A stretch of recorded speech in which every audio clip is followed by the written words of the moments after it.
A very good evening to all of you. This is Devashish Pandey. Once again, welcome you all to a new session जहां पे हम बात करने वाले हैं कि what are the important things that a judicial aspirant should know या remember in order to clear the judicial services exam in the first attempt, और कह सकते हैं कि कौन सी ऐसी महत्वपूर्ण चीजें हैं जो आप गलत तरीके से कर रहे हैं, जिनको अगर आप ध्यान रखें तो आपका सिलेक्शन शायद जल्दी हो सकता है। छोटा सा स्ट्रैटेजी सेशन है। क्विक अपडेट दे दूं, एमपीसीजे के लिए जो एमसीक्यू एक्सरसाइज है वो कल से शुरू हो रही है। तो from tomorrow we will be doing the MPCJ के एमसीक्यू डेली एट 10 PM इसी टाइम पे। बट क्योंकि वो कल से शुरू होनी थी तो आज मैंने सोचा थोड़ी सी स्ट्रैटेजी डिस्कस कर लेते हैं, थोड़ी सी बात कर लेते हैं कि आप लोग की तैयारी जो है उसको कैसे करना है, क्या नहीं करना है।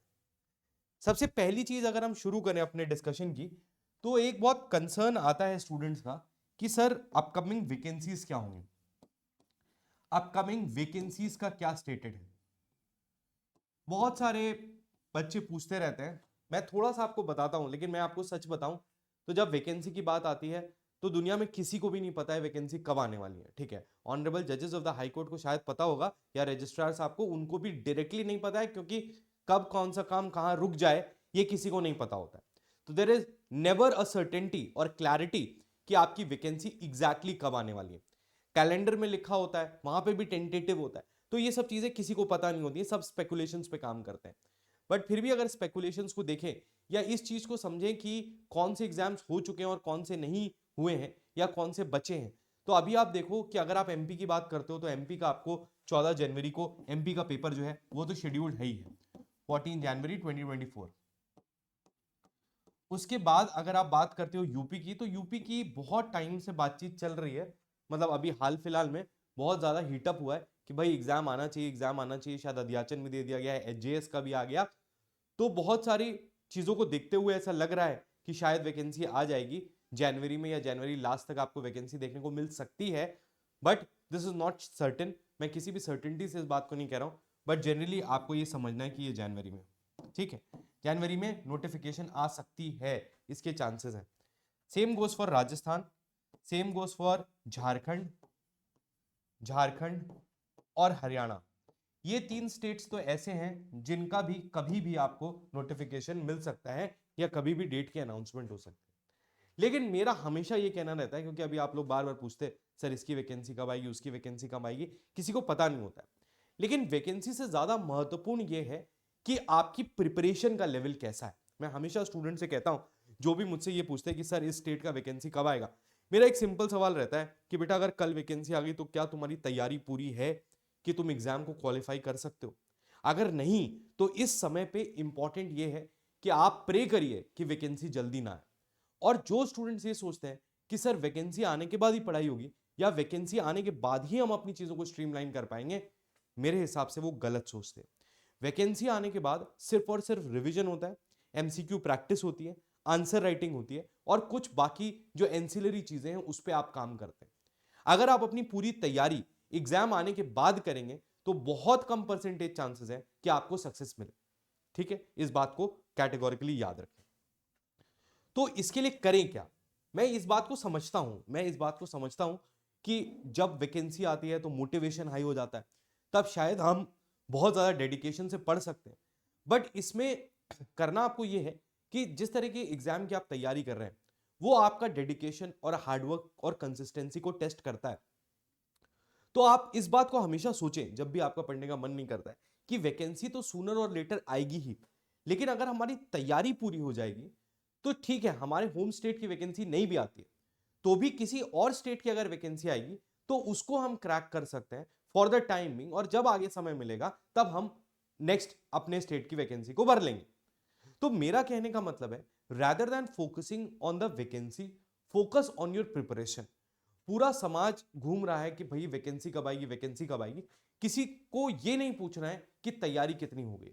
यूपी की वैकेंसी के लिए कब से लोग चिल्ला रहे हैं, और उनको भी पता है कि अगर उन्होंने जीके पहले से तैयार नहीं किया है, अगर उन्होंने लोकल लॉज वगैरह पहले से नहीं पढ़े हुए हैं, तो अगर वैकेंसी कल को आ भी जाती है तो आपका कितना परसेंट चांसेस होगा ये आप खुद समझ सकते हो।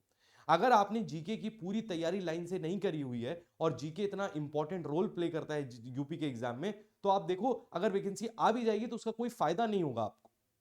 ठीक है, तो मैं आपसे बस इतना समझाना चाहता हूं कि rather than focusing more on the vacancy, focus on your preparation.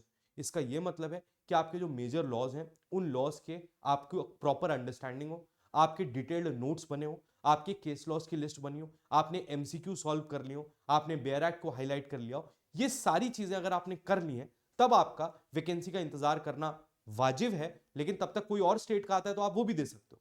इस बात को आपको ध्यान रखना। पहली चीज ये।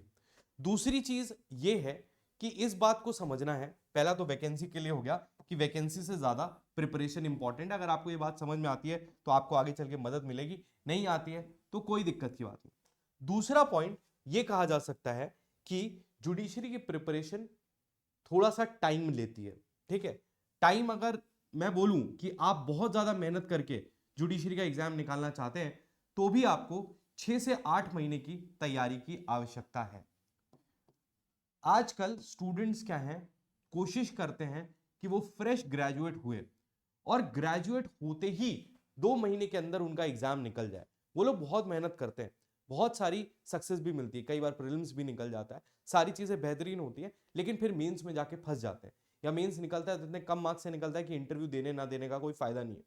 What I am trying to tell you here बेटा, what I am trying to tell you here बेटा इज कि इस बात को समझो कि जुडिशरी की प्रिपरेशन के लिए एक स्पेसिफिक टाइम ड्यूरेशन की जरूरत है। एग्जाम्स आप देते रहो, अगर आप फ्रेश ग्रेजुएट हो 2 महीने बाद कोई एग्जाम है तो एग्जाम दे लो, जितना तुमने पढ़ा है उसके हिसाब से दे लो। लेकिन ये जो एग्जाम्स के चक्रव्यूह में फंस जाते हो आप लोग कि अभी मैं ग्रेजुएट हुआ, राजस्थान का एग्जाम आया, मैंने ये दे दिया, उसके लिए मैंने क्या किया, हिंदी पढ़ी, हिंदी सही से नहीं पढ़ी तो वैसे भी नहीं निकलेगा, उसके जस्ट बाद यूपी आ गया, यूपी आ गया, अब मैं यूपी में पढ़ने लगा लेकिन मैंने जीके सही से नहीं पढ़ी तो यूपी नहीं निकला, फिर एमपी आया तो एमपी में मैंने जजमेंट राइटिंग या ट्रांसलेशन या प्री में भी आपके जो माइनर लॉज हैं या जीके है, कंप्यूटर है, ये नहीं पढ़ा तो फिर हमारा एमपी भी नहीं निकला। तो ऐसे सर्किल बनाते हुए आप देखोगे कि अगर आप हर एक एग्जाम को टारगेट कर रहे हो तो भी आप 7-8 महीने में कहीं नहीं पहुंच रहे हो, and you are staying at the same place where you were. To the contrary, अगर वही 6-7 महीने आप अपनी शांति से तैयारी कर लेते हो और अपने स्टेट स्पेसिफिक तैयारी को कंप्लीट कर लेते हो और उसके बाद आप कोई भी स्टेट के एग्जाम को करने जाते हो तो आपको बहुत कम पढ़ना होगा और चांसेस है कि आप उस एग्जाम को निकाल सकते हो। तो सबसे पहली चीज ये ध्यान रखो कि इस विशियस सर्किल में मत फॉल करो कि जो एग्जाम आया उठा के दे दिया, 2 महीने की तैयारी। एमपी का स्टेट ऐसा स्टेट है जहां पे स्टूडेंट्स डेफिनेटली वहां कंटिन्यूटी ऑफ द एग्जाम्स है, हर साल एग्जाम आते हैं तो स्टूडेंट्स एक साल पहले से तैयारी करते हैं। मतलब आज मैं एमपी का एग्जाम देके आया, मेरा सिलेक्शन नहीं हुआ तो भी मैं अगले साल की एमपी की तैयारी करूंगा क्योंकि मुझे पता है 8 महीने बाद एमपी का एग्जाम आने वाला है। एंड इसी वजह से एमपी सबसे कठिन स्टेट हो चुका है आज के टाइम पे। क्यों? क्योंकि वहां पे लोग कंसिस्टेंटली अपने स्टेट को टारगेट कर रहे हैं और इधर उधर भटक नहीं रहे। आप ज्यादा के चक्कर में ये भी स्टेट कर लेते, वो भी स्टेट कर लेते, वो भी कर लेते, वो भी कर लेते और अल्टीमेटली कुछ नहीं होता। आप 2 स्टेट्स ले सकते हो, मान लिया अगर यूपी है, यूपी की वैकेंसी की क्लैरिटी नहीं रहती है तो आप एक और स्टेट ले लो, राजस्थान ले लो, उत्तराखंड ले लो, बिहार ले लो, कुछ भी ले लो, एक ही पैटर्न वाले स्टेट ले लो। लग रहा है कि चलो यूपी और बिहार में भी नहीं आ रही है तो उसके साथ एक और ले लो, राजस्थान। लेकिन उसके बाद बाकी स्टेट्स पे हाथ मत मारो। उससे क्या हो रहा है, आप कर सकते हो लेकिन कम से कम 2-3 साल प्रिपरेशन हो गई है, मेंस वेंस निकलने लगे, इंटरव्यूज में पहुंचने लगे हो, वो स्टेज जब आ जाती है तब आप सारे स्टेट्स का भर सकते हो। लेकिन इनिशियली अपनी तैयारी पे टाइम दो, दैट इज इंपॉर्टेंट। ठीक है, ये दूसरी चीज आपको ध्यान रखनी। तीसरी चीज आपको जो ध्यान रखनी है वो है नोट्स। जुडिशरी की प्रिपरेशन या किसी भी कॉम्पिटिटिव एग्जाम की प्रिपरेशन को करने का एक ही तरीका है। देखिए, जब आप बुक्स पढ़ते हो या कंटेंट पढ़ते हो किसी भी कोचिंग से, कहीं से भी, तो वो एक बहुत बल्कि कंटेंट होता है, बहुत ज्यादा कंटेंट होता है। उसमें से बहुत सारी ऐसी चीजें होती हैं जो आपको समझाने के लिए लिखी जाती हैं या समझाई जाती हैं। तो कई बार ऐसा होता है कि आप देखोगे कि ये सारी चीजें अगर आप करते हो तो आपको यहां पे समझने की जरूरत यह है मेरे प्यारे बच्चों कि if you are not making notes तो कहीं ना कहीं आप वो जो बहुत सारा कोर्स है उसको कट शॉर्ट करके इस तरीके से नहीं कर रहे हो कि आप उसको याद कर सको। What I am trying to tell you here is कि जब आप लॉस पढ़ते हो, 8 से 10 लॉस पढ़ते हो, उन लॉस को पढ़ के आप मेंस का एग्जाम देने जाते हो या जब आप प्री का एग्जाम भी देने जाते हो तो इतनी ज्यादा इंफॉर्मेशन है कि सारी चीजों को पेपर के पहले रिवाइज करना इंपॉसिबल है। तो अगर आप, और सारी चीजें रिलेवेंट भी नहीं है, सारी चीजें हर तरीके से रिलेवेंट नहीं है, लेकिन जब आप अपने तरीके से अपने नोट्स बनाते हो, जिस भी रिसोर्स को आप रेफर कर रहे हो वो प्रॉब्लम नहीं है। प्रॉब्लम ये है कि कुछ स्टूडेंट सोचते हैं कि हमने किताब से पढ़ लिया या नोट से पढ़ लिया, अब मुझे डायरेक्ट ये याद रहेगा। बहुत सारी चीजें याद रहती हैं, बट बहुत सारी चीजें आप भूल भी जाते हो। और मुझे आज तक जितने भी स्टूडेंट्स को मैंने मेंटोर किया है, पढ़ाया है, इंटरव्यूज लिए हैं, जो भी जज बने, उन्होंने कभी ऐसा नहीं कहा कि सर मैंने कभी नोट्स नहीं बनाए थे। मतलब किसी का कभी ये सवाल ही नहीं था कि बिना नोट्स की तैयारी हो सकती है। What I am trying to tell you here बेटा इज कि notes are very very very important. तो मेक नोट्स ऑलवेज। ठीक है, नोट्स बनाइए। नोट्स के बाद सबसे महत्वपूर्ण जो चीज आती है जुडिशरी प्रिपरेशन के लिए, वो है रिविजन। रिवीजन एक ऐसा ऐसा फेसेट है जो आप सभी के लिए बहुत ज्यादा जरूरी है। अक्सर देखा गया है, देखो जैसे सिंपल सी एक चीज मैं एग्जांपल देता हूं। जैसे मैं घर में अपने हनुमान चालीसा का पाठ करता हूं, तो वो संस्कृत में है, kind of Sanskrit Hindi mix है, संस्कृत मेनली है। तो उसको मैं जब रोज पढ़ता हूं तो मुझे वो याद हो जाती है, जबकि वो कठिन है, संस्कृत है, याद करना। तो जुडिशरी की प्रिपरेशन में भी द मोस्ट इंपॉर्टेंट की factor is if you have to learn the provisions, if you have to learn the case laws, if you have to learn the concepts, so the most important thing is revision, revision, revision.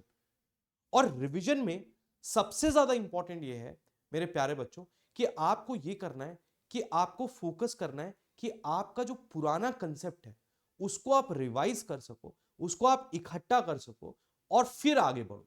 Students क्या गलती कर रहे हैं, आज CrPC पढ़ना शुरू करी, 10 दिन सीआरपीसी पढ़ी, बहुत जोश से पढ़ी, उसके बाद क्या हुआ, कोई नया कोर्स शुरू हो गया, कोई नया बैच आ गया या कुछ नया आ गया, तो सीआरपीसी उठा के रख दी, सीपीसी पढ़ना शुरू कर दिया। फिर 10 दिन सीपीसी पढ़ी, फिर लगा अरे यार ये नहीं हो पा रहा है, कॉन्ट्रैक्ट कर लेते हैं, पहले छोटे वाले लॉस कर लेते हैं। इससे क्या हुआ, आपका जो पुराना टाइम था, जितना भी आपने इन्वेस्ट किया, वो आपका बर्बाद हो गया। आप कोई भी चीज पढ़ना शुरू कर रहे हो, मान लीजिए मैं सीआरपीसी पढ़ना शुरू कर रहा हूं, मैं 15 दिन पढ़ता हूं और 15 दिन पढ़ने के बाद मुझे 5 दिन की छुट्टी लेनी पड़ जाती है, कोई दिक्कत की बात नहीं है। लेकिन छठे दिन जब मैं आता हूं तो the most important thing is कि छठे दिन मैं पिछले 15 दिन वाला पूरा रिवाइज करूंगा और उसके बाद ही आगे का नया पढ़ूंगा। If I do not revise the previous thing और मैं सिर्फ कुछ भी रैंडम पढ़ने लगता हूं, तो वो हमारे लिए बहुत ज्यादा लीथल, डेट्रीमेंटल और गलत है। तो रिवीजन पे बहुत ज्यादा फोकस करिए। ऐसा कोशिश करिए कि जैसे आप एक युद्ध पे जा रहे हो और आपको सारा सामान बटोर बटोर के रखना है और अच्छे से अपने पास रखना है और फिर आपको जाना है। वरना अगर रास्ते में आप सारी चीजें गिराते चले गए या छोड़ते चले गए तो वहां पहुंचोगे तो खाली हाथ पहुंचोगे। ठीक है, so that is the idea, that is the thing that you have to remember. तो revision is the key. Revision के बाद बात आती है कि सर कुछ स्टूडेंट्स ऐसे हैं जो बेयर एक्ट से फ्रेंडली नहीं है, बेयर एक्ट से फ्रेंडली नहीं है, या उनको बेयर एक्ट पढ़ने में प्रॉब्लम होती है, या वो बहुत ज्यादा कन्वीनियंट नहीं है। मैं आपसे बोलना चाहूंगा जुडिशरी का एग्जाम निकालने के लिए बेयर एक्ट से प्यार करना पड़ेगा, बेयर एक्ट को बार बार पढ़ना पड़ेगा। बेयर एक्ट को जितनी बार पढ़ोगे उतना ही आपके चांसेस ज्यादा हैं एग्जाम को निकालने के।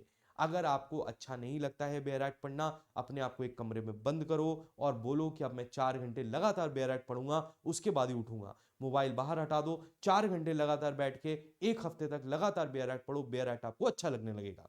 बेयर एक्ट में प्रॉब्लम क्या है, अब वो मैगजीन तो है नहीं, ठीक है, कि उसमें इधर मॉडल का फोटो बना हो, इधर कुछ हो, वो सारा कंटेंट लिखा हुआ है, तो इसलिए वो थोड़ा सा बोरिंग हो जाता है।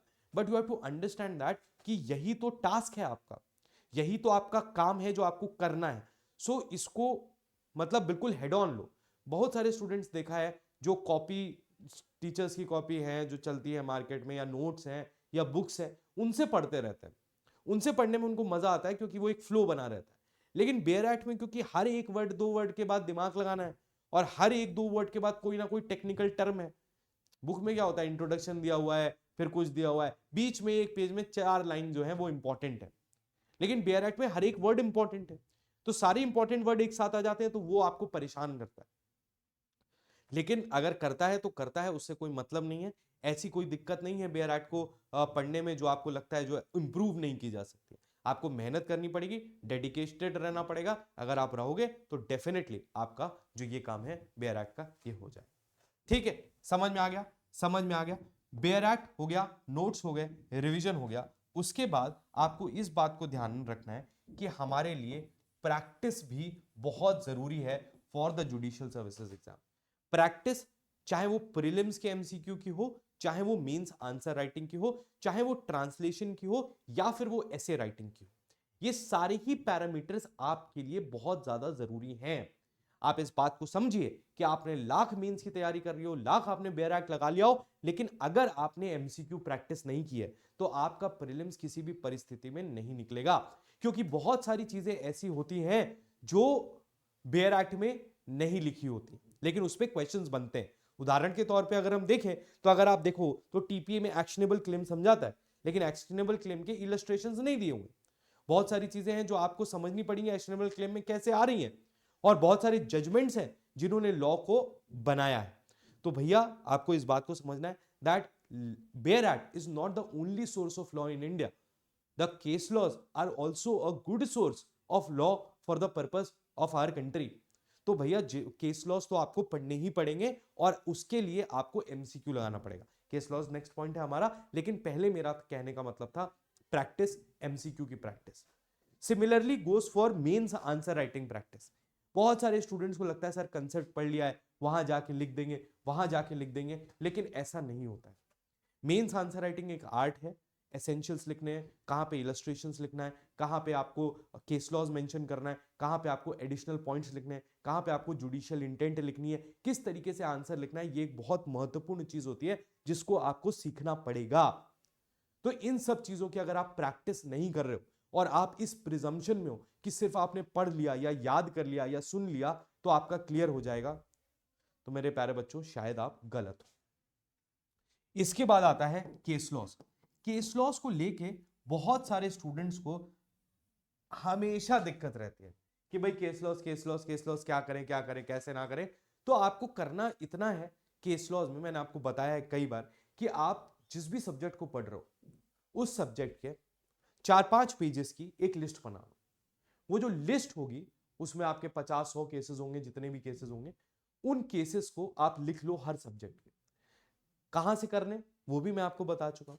अगर आपने किसी भी कोचिंग से पढ़ा है, आपके कोई भी नोट्स है, कोई भी बुक है, तो उसमें जितने भी केस लॉज आपको लिखाए गए वो सारे आप वन लाइनर फॉर्मेट में एक जगह लिख लो।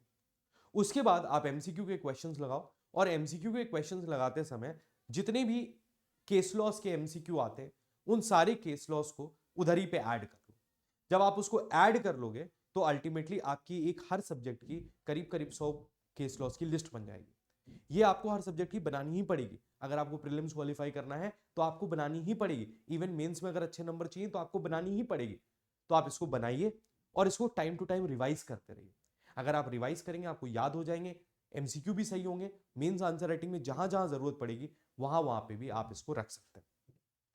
Other than that case laws के बाद कुछ और चीजें जो आपको ध्यान रखनी है वो है previous year papers. Previous year papers, बहुत बार ये देखा गया है कि स्टूडेंट किसी स्टेट के प्रीवियस ईयर पेपर्स को नहीं लगाते हैं। वो कहते हैं हमने एमसीक्यू बुक लगा ली है या कुछ भी लगा लिया है तो हमारा उसी से काम हो जाएगा। ऐसा नहीं है, प्रीवियस ईयर पेपर्स हमेशा लगाने हैं। बहुत सारे स्टेट्स या सभी स्टेट्स में मैं कहूं तो पास्ट ईयर पेपर से क्वेश्चंस आते ही आते हैं उस स्टेट के। तो अगर हम एमपी की बात करें तो एमपी में 100% ऐसा होगा कि 25 से 30 क्वेश्चंस जो होंगे वो पिछले साल के पेपर से ही आए होंगे।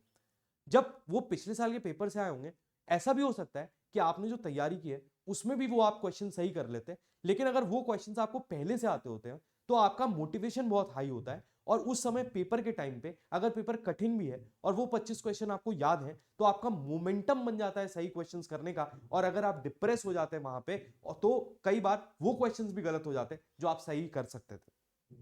तो इस बात को मद्देनजर रखते हुए और इस बात को समझते हुए, देखो आइडिया तो एग्जाम का मिलता ही है पास्ट ईयर पेपर से कि किस तरीके के क्वेश्चंस पूछे जा रहे हैं, वो तो 100% मिलेगा कि एग्जामिनर किस तरह के क्वेश्चंस पूछता है, क्या माइंडसेट है, किन चीजों पे ज्यादा पूछा जाता है, किन चीजों पे कम पूछा जाता है, ये तो इंपॉर्टेंट है ही। लेकिन इसके साथ में ये भी इंपॉर्टेंट है मेरे प्यारे बच्चों कि आपको कुछ क्वेश्चंस पहले से आते हो पेपर के टाइम पे, तो वो आपको डेफिनेटली हेल्प करेंगे। इसके बाद नवा पॉइंट है कि जो माइनर टॉपिक्स हैं उनको आप सिरे से मत नकारो, जिसमें कि आपका आता है ट्रांसलेशन, ऐसे, प्रेसी, जजमेंट राइटिंग एक्सेट्रा। ये चीजें ऐसी हैं जिसको हम लगातार देख रहे हैं कि स्टूडेंट मेंस क्वालिफाई करने के बाद, प्री क्वालिफाई करने के बाद जब अपनी मेंस की तैयारी कर रहे होते हैं, उसमें वो सबसे पहले लॉ पढ़ते हैं और आखिरी के 4-5 दिनों में इस चीज पे काम करते हैं, या मेंस के टाइम पे ही इस चीज पे काम करते हैं।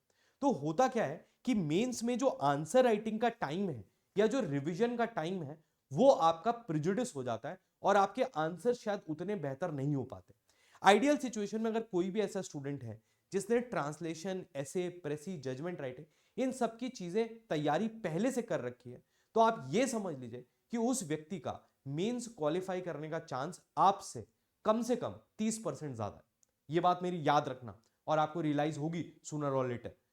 तो मेरे प्यारे बच्चों, थोड़ा सा time during your preparation, when you are preparing for pre, mains, interview, जो भी आप तैयारी कर रहे हो, उसमें ये बहुत महत्वपूर्ण है कि आप डेली का, डेली नहीं तो संडे संडे को, सैटरडे संडे को, डेली का मेरा मतलब था कि टोटल मिला के वीक में 3 घंटे तो देने चाहिए, 3 से 4 घंटे देने चाहिए। किस चीज को? कि आपने ट्रांसलेशन की वोकैबुलरी कर ली, थोड़ा सा डिग्लॉट पढ़ लिया, एक ऐसे लिख लिया, एक प्रेसी कर लिया, एक जजमेंट सॉल्व कर लिया। ये सारी आदतें जो हैं वो आपको ड्यूरिंग योर प्रिपरेशन बनानी है। प्री निकलने के बाद तुम करोगे, तुम 100% करोगे, लेकिन तुम कंपटीशन में नहीं कर पाओगे।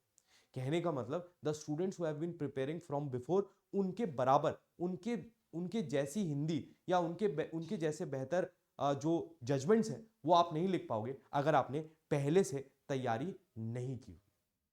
तो इस बात को हमेशा ध्यान रखना। और last but not the least, have confidence यार, हैव कॉन्फिडेंस इन योरसेल्फ। देखो एक बात समझो, ये जो जुडिशरी का एग्जाम है ना, ये एक मेंटल लड़ाई है, ठीक है। फिजिकल लड़ाई तो है ही है, मेहनत तो करनी ही है, उससे ज्यादा एक मेंटल लड़ाई है। किस तरीके से आप अपने आप को संभालते हो, किस तरीके से आप कंसिस्टेंसी से हार्डवर्क करते हो, किस तरह से आपके अंदर परसिवरेंस है कि आप हैंडल करना चाहते हो चीजों को या हैंडल करते हो, वही अल्टीमेटली डिसाइड करता है कि आप जज बनोगे या नहीं बनोगे। तो मेरे प्यारे बच्चों, ये बहुत महत्वपूर्ण है कि आप अपने ऊपर भरोसा रखो। ये जितनी चीजें आपको बताई जाती हैं और भी जो सेशंस होते हैं उसमें जो चीजें बताई जाती हैं उस पर विश्वास रखो और अपनी तैयारी को सही तरीके से स्ट्रीमलाइन करो, ठीक है। तो what I am trying to tell you here is, what I am trying to tell you here is बेटा, कि थोड़ा सा ये तैयारी टेक्निकल है, लेकिन अगर आप कंसिस्टेंटली हार्ड वर्क करते हो और सही डायरेक्शन में बढ़ते हो तो डेफिनेटली आपको सक्सेस मिलेगी। एक और छोटी सी चीज इस सेशन को खत्म करने से पहले मैं आपको बता दूं, स्टडी आईक्यू जुडिशरी का जो फाउंडेशन बैच है उसमें भी एडमिशन आज से बंद हो रहे हैं, ठीक है। आज से या कल से बंद हो रहे हैं, तो आप एक बार देख लीजिएगा। स्टडी आईक्यू का 12th फाउंडेशन बैच जो था उसका खत्म हो रहा है अभी, 13th लाइव पे आ गया है, ठीक है। तो यहाँ पे 13th आ गया है, 12th आप लिखोगे यहाँ पे तो आपको मिल जाएगा 12th फाउंडेशन बैच। मैं दिखा देता हूँ एक सेकेंड,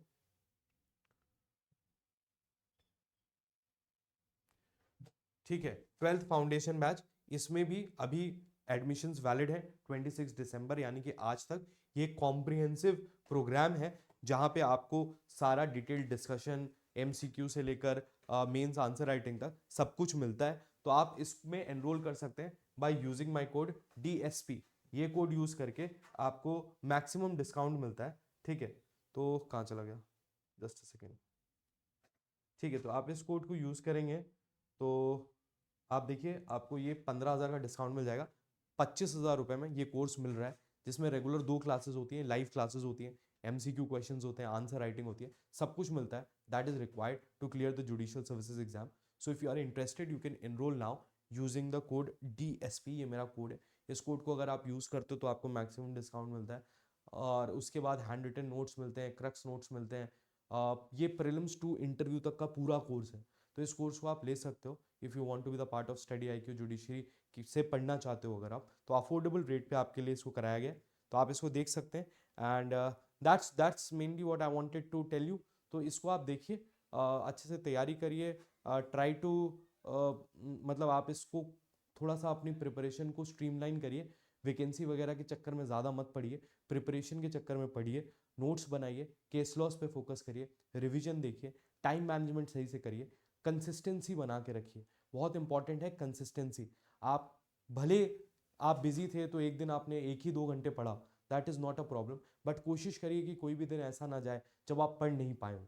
ठीक है, आप डेली 5 घंटे पढ़ते हैं, किसी दिन कुछ आपके पास काम आ गया तो आपने 1-2 घंटे पढ़ा, बट कंसिस्टेंसी को मेंटेन करिए और जो भी सब्जेक्ट या जो भी स्ट्रैटेजी या जो भी रिसोर्स आप एक बार पकड़ रहे हो उसको जब तक खत्म मत करो तब तक स्विच मत करो। अगर आप स्विच करोगे तो आपकी पुरानी मेहनत बर्बाद जाएगी और उसका कोई मतलब नहीं रह जाएगा। तो इट इज़ वेरी इंपॉर्टेंट कि आप इस चीज़ को ध्यान रखें। So that's all for the day. I hope it was helpful. एक छोटा सा गाइडेंस था। कल से एमपीसीजे की एमसीक्यू एक्सरसाइज स्टार्ट कर रहे हैं रात को 10 बजे, तो मिलते हैं वहाँ पे। And that's all for the day. Thank you so much everyone. Take care, have a great night and जय हिंद।